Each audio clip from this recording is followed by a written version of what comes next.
மூடுபனிக்காடு அத்தியாயம் 34. செல்வராஜ் அந்த எரிஞ்சு போன அறைக்குள்ள காலடி எடுத்து வச்சான்.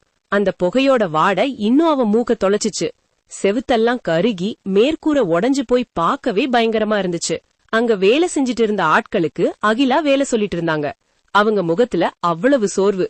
செல்வராஜ் மெதுவா அவங்க கிட்ட போய் ஒரு போலி வருத்தத்தோட, அகிலா சாரி, வீட்டோட இந்த பகுதி இப்படி எரிஞ்சு போயிடுச்சுலன்னு கேட்டான். அகிலா கையில இருந்த ஒரு நோட்டு புத்தகத்தை டக்குன்னு மூடிட்டு அவனை உத்து பார்த்தாங்க.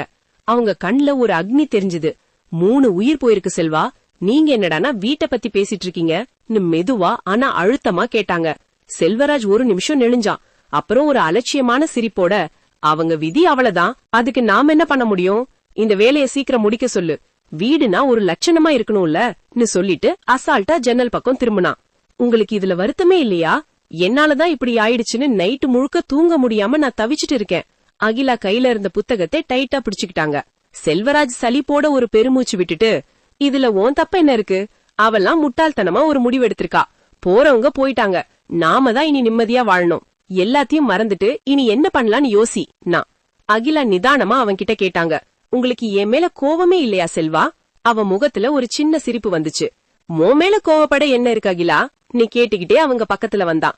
உங்க குடும்பமே என்னால அழிஞ்சிடுச்சு, நீங்க பாசமா வளர்த்த குழந்தைங்க சாவுக்கு நானும் ஒரு காரணம். செல்வராஜ் இதையெல்லாம் கண்டுக்காம, அப்படிலாம் நினைச்சு இருக்கிற வாழ்க்கையே கெடுத்துக்காத, நடந்தது நடந்து போச்சு, நீ பாவம்னு சொல்லிட்டு அவங்க கைய பிடிச்சுக்கிட்டான். இனிமே நீ தான் என் மனைவி, உன் பிள்ளைங்க தான் என் பிள்ளைங்க, நாம இந்த வீட்ல சந்தோஷமா இருப்போம்னு சொல்லிட்டு அவளை இழுத்து அணைச்சுக்கிட்டான். அந்த அணைப்புல பாசத்தை விட ஒரு ஆக்கிரமிப்பு தான் அதிகமா இருந்துச்சு. சில நாளைக்கு அப்புறம் ஒரு நைட்டு சமையலறையில வேலை செஞ்சுட்டு இருந்த அகிலாவுக்கு பின்னாடி சுதாகரோட ரூம்ல இருந்து ஒரு பயங்கரமான சத்தம் கேட்டுச்சு. ஏதோ பொருள் இடிஞ்சு விழுற சத்தமும் ஒரு கொடூரமான அலறலும் கலந்து கேட்டுச்சு. சுதாகர், சுதாகர் என்னாச்சுன்னு கத்திக்கிட்டே ஓடுனாங்க. அவங்க நெஞ்சில ஒரு இனம் தெரியாத பயம். ரூமுக்குள்ள போய் பார்த்தா அங்க சுதாகர் தரையில சுருண்டு கிடந்தான். புக்கு பேப்பர்னு எல்லாம் செதறி கிடந்துச்சு. 22 வயசு சுதாகர் உடம்பால வளர்ந்திருந்தாலும் அவனோட புத்தி ஒரு சின்ன குழந்தை மாதிரி தான். மனநிலை சரியில்லாத அவன் தலைய பிடிச்சுக்கிட்டு உடம்பெல்லாம் நடுங்கி அழுதுட்டு இருந்தான். அம்மா அம்மான்னு அவன் அழுதது அகிலாவோட இதயத்தை அறுத்துச்சு. அகிலா ஓடி போய் அவனை தரையில உட்காந்து அணைச்சுக்கிட்டாங்க. அவனோட முகத்துல கண்ணீரால முத்தம் கொடுத்து, அம்மா வந்துட்டேன் கண்ணா, அழாதன்னு தேத்துனாங்க. அப்போ அங்க வந்த செல்வராஜ் வாசல்லயே நின்னுக்கிட்டு, என்னாச்சு, எதுக்கு இப்படி அழுவுறான்னு கேட்டான். எதையோ பார்த்து பயந்திருக்கான் போல.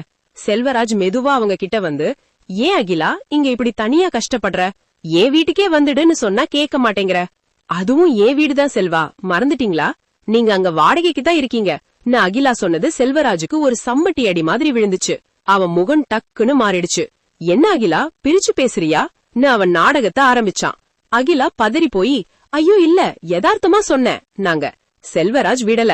இந்த வயசுல உன்னை ஒருத்தன் கல்யாணம் பண்ணிக்க ரெடியா இருக்கேன், உன் பையனை ஏன் பையனா ஏத்துக்க நினைக்கிறேன், இதெல்லாம் வேற எவனாவது செய்வானா, என் குடும்பத்தையே இழந்தாலும் நீ இருப்பேன்னு நினைச்சேன், நான் தான் முட்டாள்னு அழுது வடிய ஆரம்பிச்சான். அகிலா அந்த வலையில விழுந்துட்டாங்க. என்ன செல்வா இப்படி எல்லாம் பேசுறீங்க, நான் உங்களை எவ்வளவு நேசிக்கிறேன் தெரியுமா, என் வீடு உங்க வீடுன்னு நான் என்னைக்கும் பிரிச்சு பார்க்க மாட்டேன்னு சொல்லி அவனை அணைச்சுக்கிட்டாங்க. செல்வராஜ் அவங்க முகத்தை பார்த்துட்டு, நிஜமாவே என் மீது அன்பு இருந்தா ஏன் இது வரைக்கும் என்ன கல்யாணம் பண்ணிக்கலன்னு கேட்டான். எனக்கு ஒரு மாதிரி குற்ற உணர்வுச்சா இருக்கு செல்வா, உங்க குடும்பம் அழிஞ்ச நான் காரணமாயிட்டேனே, நடந்தத மாத்த முடியாது, அந்த வீட்டுக்கு போனாலே எனக்கு என் குழந்தைங்க ஞாபகம் வருது, நீ வரலனா நான் இந்த ஊரை விட்டே போயிடுவேன், இல்ல செத்துடுவேன் அவன் மிரட்டுனான். அவன் பிரிஞ்சு போயிடுவான்னு அகிலா ரொம்ப பயந்தாங்க. அப்படியெல்லாம் சொல்லாதீங்க நாங்க. அப்போ என்ன கல்யாணம் பண்ணிக்கோ, முடிவு உன் கையிலன்னு சொல்லிட்டு அவன் கிளம்பினான். தனக்கு கிடைச்ச ஒரே துணையை இழக்க அகிலாக்கு மனசில்ல. செல்வராஜ் ஆசைப்பட்ட மாதிரியே சம்மதம் சொன்னாங்க. அவன் போட்ட பிளான்ல முதல் ஸ்டெப் சக்சஸ். அடுத்த நாளே யாருக்கும் தெரியாம செல்வராஜ் அகிலாவை கல்யாணம் பண்ணிக்கிட்டான்.